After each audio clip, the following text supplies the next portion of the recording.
nyawa agak surhat betul dah ya pertanyaan ji. Suami lun pret sakit hana bedahli ya. Hanjit kerja sementara lun yang kerja dalam membiayai kebutuhan keluarga. Tapi kadang-kadang lun mengeluh dengan kehidupan lagi nyawa ayah.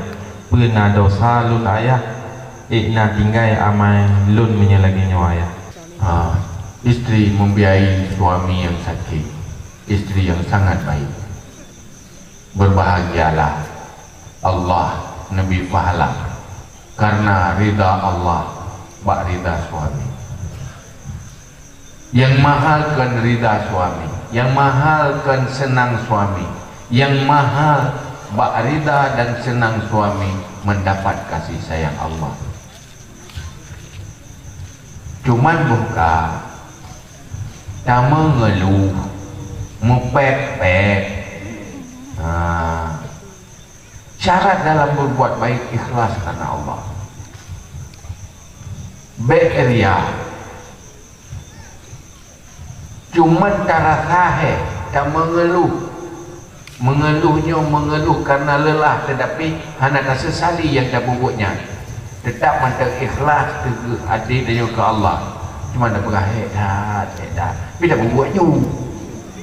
Lagi urus tumayang yang tumayang jaju memang depo si begitu tumayang lo pe you karena nombor pala menyo mengeluh menan hana gada tapi menyo berikan uman tak sung khino nyan gada faham karena kebaikan yang tak buat dengan suami sebenarnya nyan tak buat dengan Allah. Orang ini sebenarnya taat tunduk ke suami kan karena suami ada pahala, tapi karena Allah. Takkan orang nak berbuat baik ke suami karena dia oleh Allah. Menyo kalau oleh Allah urusan, kita banti kenyang neng, budak tuntun jerak. Tapi karena dia oleh Allah, menghargai Allah. Lillahi ta'ala nyan berpahala. Maka minta ridha Allah lewat ridha suami. Minta ridha suami untuk mendapat ridha Allah. Nyan itu yang berpahala.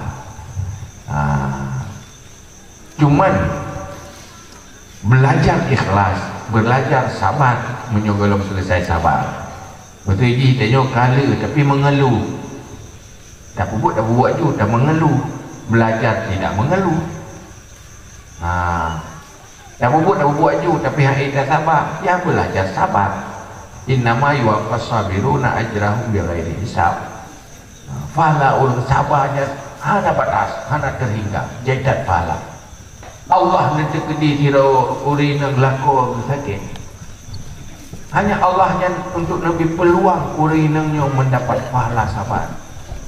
Lagi nunjuk pangkai Allah toko dan untuk mekat, mempepok labah. Menanda cobaannya adalah tempat mencari pahala dan tempat beramal. Apabila tak ada orang kelola cobaan, maka akan beruntung.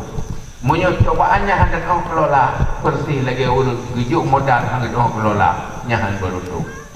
Mandung cobaannya adalah sumber keberuntungan asal dikelola dengan kesabaran dan ridha kata kadar.